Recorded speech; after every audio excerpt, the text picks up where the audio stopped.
Olá, eu me chamo Arthur Viana, eu estou com vocês na disciplina de Educação em Espaços Não Escolares e esse é o vídeo dessa semana que a gente pode estar compartilhando um pouco dos conteúdos importantes para a nossa disciplina, que é uma disciplina eletiva da Faculdade de Formação de Professores da Universidade do Estado do Rio de Janeiro. A proposta dessa semana, desse tempo, é da gente ler o texto Libertando a Docência do Ambiente Escolar, que ela é retirada desse livro aqui, que se chama Conviver Também é Educar, no qual eu sou o organizador dos textos que estão aqui. Esse texto, desse livro, ele traz a introdução ao ambiente ou às práticas educativas não escolares. E eu gostaria de compartilhar com vocês também um pouco de um material para dar para vocês base para que vocês possam ler o texto. Assistir esse vídeo não substitui a leitura do texto. É um vídeo que está organizado a partir, vai dar subsídios para que você possa desenvolver a sua reflexão a partir desse texto. E na plataforma na qual você está estudando, com certeza tem alguma atividade. Ela é de fórum, vídeo, podcast, texto, que vai te ajudar a continuar essa reflexão com você mesmo e com seus colegas. Então preste muita atenção naquilo que vai ser falado, naquilo que vai ser dito neste encontro que estamos fazendo de maneira assíncrona, nos ajudando nessa reflexão sobre ambientes não escolares. Bom, então, os elementos que queremos trazer nessa reflexão para nos ajudar a pensar a educação não escolar vem um pouco de uma reflexão que nós estamos fazendo sistematicamente nessa disciplina, que é entender em que momento a educação ela se faz parte, a educação não escolar faz parte do projeto educacional dentro desse país.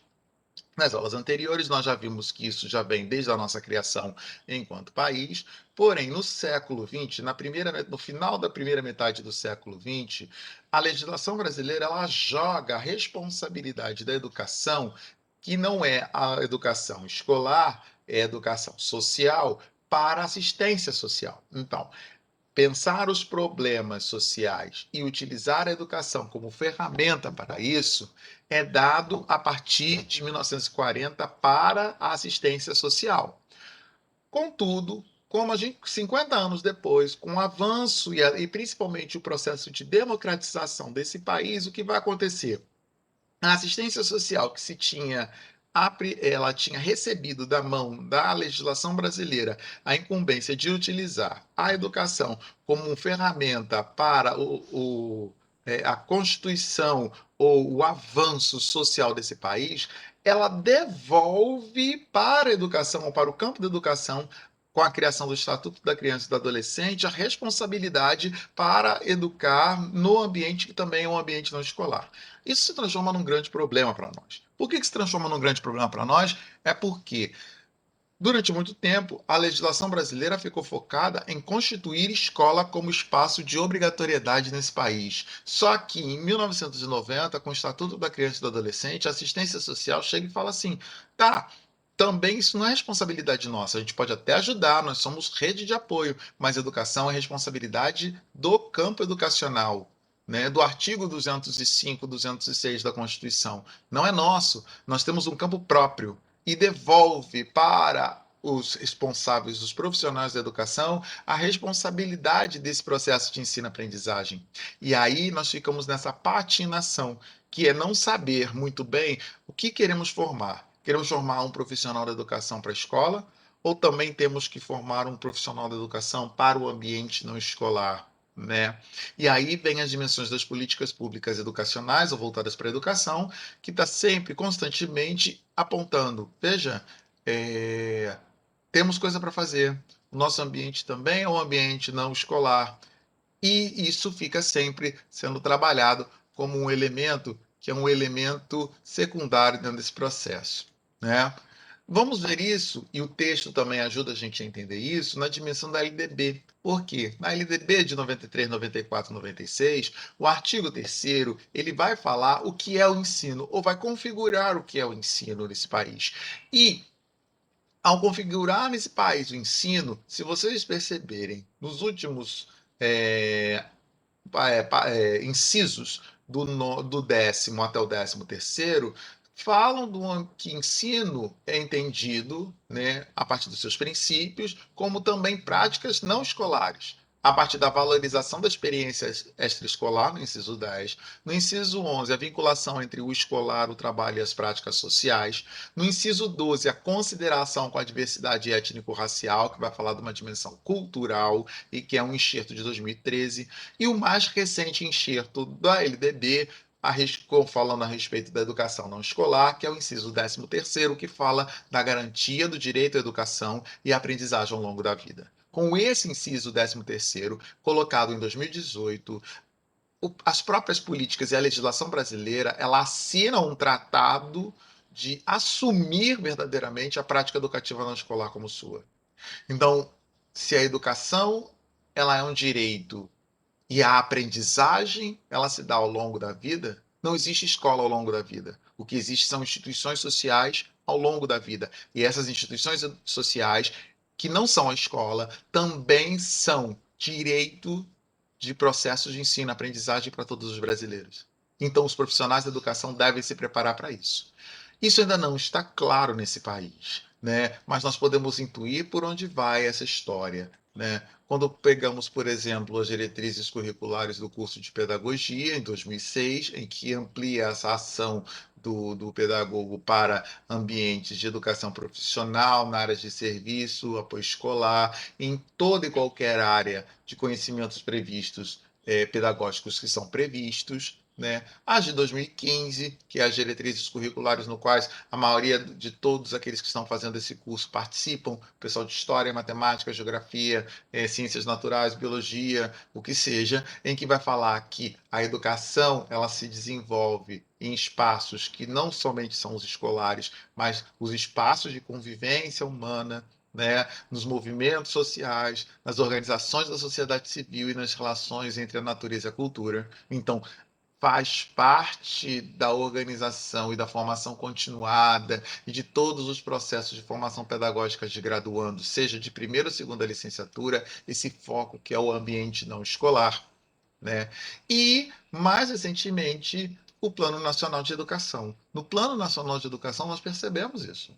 O Plano Nacional de Educação ele vai mostrar, olha, existem entre as metas a serem cumpridas até 2024, existe um pensamento com respeito a uma educação não escolar ou uma aproximação entre o escolar e o não escolar, né? Por exemplo, na meta 2, onde ele vai falar de vínculos, que é importante que se crie vínculos institucionais, né, com a escola crie vínculos institucionais com outras instâncias que não são escolares, mas que têm práticas educativas.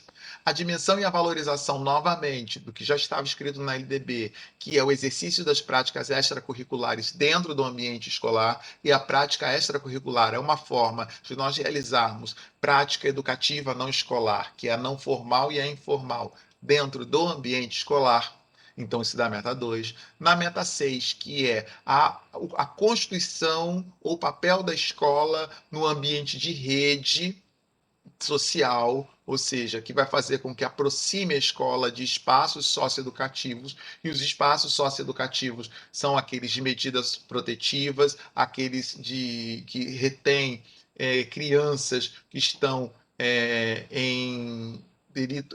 em processos com a lei, né, os degases da vida, os outros espaços de acolhimento para jovens infratores, né, assim como ONGs, que são espaços socioeducativos, estruturas da assistência social de fortalecimento de vínculo, né, os próprios hospitais com as classes hospitalares, isso tudo está compreendido na meta 6, né? Na meta 7, em que a educação escolar ela se organiza também para atender e valorizar a educação popular e cidadã. Então, ao falar de educação popular, ela está falando de educação social e práticas educativas não escolares.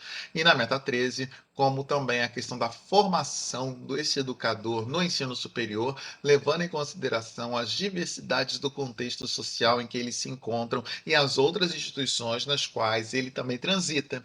E aí fala dessas instituições que são instituições também não escolares.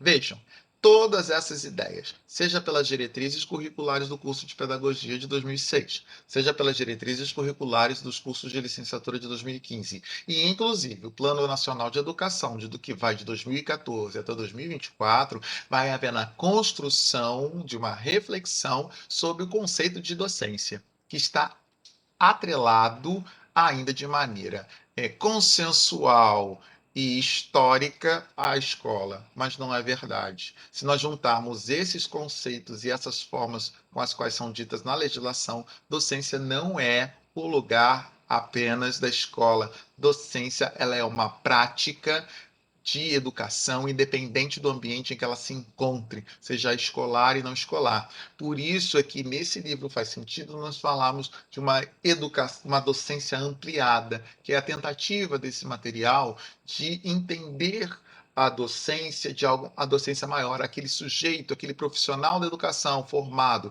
licenciado, que está atuando em ambiente que não é escolar, ele também está exercendo a docência. Só que ele está exercendo a docência dentro de parâmetros, dentro de espaços sociais, dentro de reflexões que não são próprias da escola, mas são próprias daquela instituição, que é uma instituição não escolar. Então, é preciso que ele faça uma reflexão sobre aquele ambiente não escolar no seu período de formação, porque aí ele vai poder constituir docência para além de ensinar conteúdos em escola, mas ser sujeito de organizar outros conteúdos que existem nas instituições, criar novas formas didáticas de se fazer presente dentro das instituições e que façam com que os indivíduos se desenvolvam em sua totalidade nos processos e nos locais onde são solicitados ao longo da vida.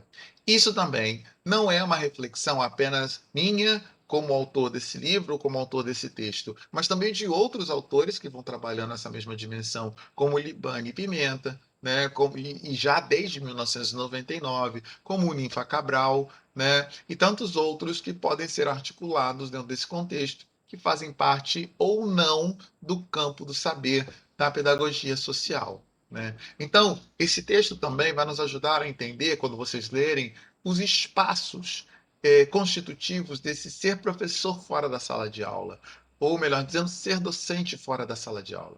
Vou recordar o que nós já falamos em outro momento. A educação nesse país é um direito. E quando se fala educação na Constituição, não está falando escola, está falando educação. A escola ela é parte dessa produção educacional, mas ela não é a única.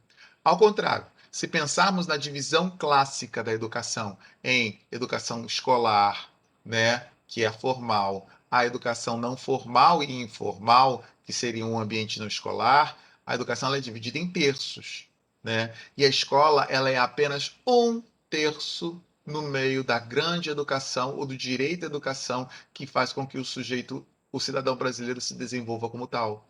Então não podemos dar tanta potencialidade a apenas um terço e esquecer os outros dois. Como profissionais de educação, devemos pensar e refletir sobre os outros dois terços dos processos educacionais que nos constituem como cidadãos dentro desse país. Então, a educação não formal e informal, que nós estamos chamando de educação não escolar, como um posicionamento político, que também não foi invenção do nosso grupo de pesquisa, mas é um consenso retirado do primeiro Congresso de Pedagogia Social, que foi realizado em 2006, em São Paulo, em que faz a escolha por dizer educação não escolar, né, em detrimento da educação não formal e informal, para valorizar a intencionalidade da prática educativa não formal e informal. Porque muitas vezes, na cultura geral, o formal é o importante e o não formal e informal ele é matéria de segunda categoria. E isso não é verdade.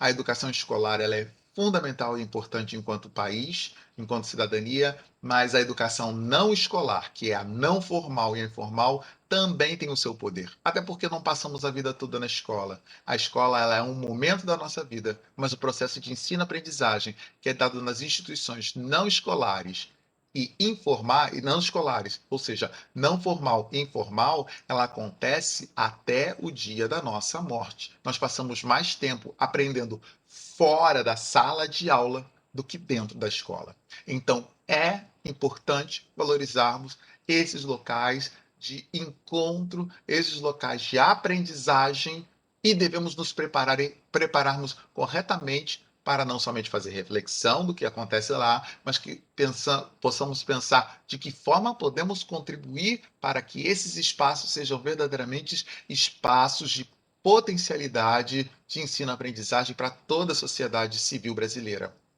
Entendemos? Então, nesse processo, nós vamos constituindo que o campo de atuação de uma docência pensada de forma ampliada, a escola ela é dentro desse grande contexto que vocês veem dentro desse PowerPoint. Há várias formas de exercermos a nossa profissionalidade enquanto educadores. Né? Como a escola, em que tem a sua característica normal de regência, coordenação, supervisão, né? E todos os outros elementos que vão tocar a prática educativa não escolar, mas também temos a área do social, em que nós trabalhamos o papel do educador social, e aí essas articulações com o ambiente da assistência social, crianças, jovens e adultos, né, as ONGs, que são as organizações sociais e projetos sociais, e a constituição de políticas públicas educacionais voltadas para o ambiente educacional mais amplo do que a escola.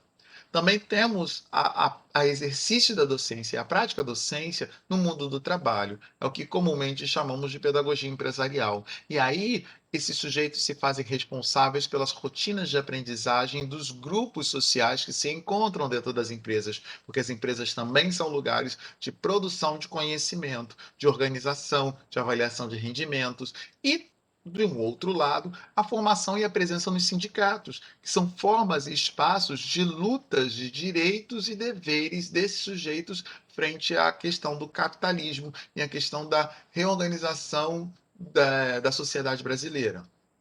Temos a educação voltada para a saúde, e nisso damos a característica de pedagogia hospitalar, que também não está só focada numa dimensão de criar escolas dentro de hospitais, mas também de fazer o reto acompanhamento dessas crianças que padecem de algum sofrimento ou de algum momento da sua vida com a carência de saúde e que precisam de uma assistência mais aproximada. Pode ser mediação escolar, pode ser atendimento às dificuldades de aprendizagem e a criação de espaços de brinquedoteca e salas de recursos nesse momento da vida de crianças, jovens e adolescentes. Né? Temos uma educação voltada para o lazer e voltada para o turismo, em que está muito mais organizada para o sujeito que pode, desde esse espaço, aprender a realidade e utilizar o seu potencial criativo. Isso a gente vê nas salas de leituras, nos clubes, nos projetos culturais, em museus e oficinas pontuais em que muitas secretarias de cultura se utilizam de recursos e processos pedagógicos para se aproximar da população e incentivar a sua criatividade, seu potencial criativo e desenvolver as suas necessidades enquanto seres humanos. Temos educação voltada para a sustentabilidade, que é pensar num processo de desenvolvimento ecológico no qual a gente seja capaz de trabalhar com o sistema da prevenção e cuidado daquilo que é humano e daquilo que é natural. Ao mesmo tempo, sermos capazes de entender que o sustento da ecologia ou a manutenção, a sustentabilidade dessa ecologia pode gerar renda e renda de maneira saudável, renda de maneira não agressiva, que atenda tanto as demandas do planeta quanto também as demandas dos seres humanos, né? E, por fim, não menos importante, o lugar da religião. A religião sempre foi, ao longo da história, produtora de conhecimento. E um conhecimento que passa tanto pela organização dos espaços religiosos, né, como também pela construção de um modo de entender o mundo transcendente ou metafísico a partir da crença dos grupos sociais. E mais do que pensar em grupos bíblicos catequéticos ou de outras oficinas de espiritualidade, é pensar que entender os processos cognitivos estabelecidos dentro de instituições religiosas é entender formas de vida, espaços éticos de compromisso e de partilha entre os grupos sociais, ao mesmo tempo que a gente entende a dinâmica com a qual funcionam as representações sociais que os indivíduos vão criando deles mesmos, dos outros e do planeta. Porque não pensamos apenas com a razão, pensamos também com os afetos. E a religião é um local onde os afetos são matéria, assim, matéria favorável para o seu conteúdo, seja ele de qual denominação religiosa aconteça. E muitas vezes os processos de cidadania e os processos também de discriminação e intolerância passam por não entendermos as dinâmicas que acontecem dentro dos grupos sociais e suas religiões. Enfim, no texto que vocês vão ler desse livro, apontando novamente, que eu convido todos vocês a lerem, que está dispostos na plataforma que vocês estão estudando ou em qualquer outro espaço. Esse material está disposto também numa plataforma comum do grupo de pesquisa fora da sala de aula, que é o socializandopedagogias.wordpress.com, né? Esse material está lá. Então, vocês vão ler nesse texto que os âmbitos da educação não formal, que é uma forma de fazer educação não escolar, recordando, educação não escolar se compreende a não formal e a informal. Então, uma desses aspectos, que é a não informal, estão divididas numa dimensão de trabalho, lazer e cultura, educação social e o ambiente da própria escola. Isso vocês vão poder entender melhor na leitura do texto, e é importante que vocês possam se apropriar desses conceitos para posteriormente continuarem as suas reflexões, seja em qual espaço proporcionado pela plataforma na qual você está estudando agora. Né? Seria isso o compartilhado, e seria isso também esse momento em que damos um preâmbulo para que você possa continuar fazendo a leitura e a reflexão pessoal. Atenção! Com certeza, em algum momento, você vai ser chamado a trabalhar isso de maneira coletiva. Então, preste atenção na plataforma, nas instruções que ela dá. Seja a plataforma vídeo, texto, podcast, que é o áudio, ou outra maneira no qual nós entrarmos em contato com vocês. Com certeza é uma chamada para que a gente possa continuar a nossa reflexão e levando em consideração todo o processo educativo que estamos levando, que é um processo híbrido, remoto, com o qual esse tempo e espaço histórico nos pede. É isso. Eu espero que vocês estejam bem, que esse material, que esse vídeo que vocês vão ver uma, duas, três vezes, quantas vocês quiserem, ajude vocês a pensarem com respeito ao texto que eu estou fazendo referência, que é desse livro, e eu termino apontando para ele, Conviver Também é Educar, de Arthur Viana Ferreira, da editora Autografia. Foi lançado no ano de 2019, ok? É isso, gente. Um abraço e a gente vai se vendo, se comunicando. Não percam o nosso canal, não percam as atividades e os textos e as aulas, ou microaulas que nós fazemos nesse canal do YouTube e também das outras plataformas vinculadas a esse canal do YouTube no qual vocês estão me assistindo agora. Ok? Valeu, tchau, tchau, até mais.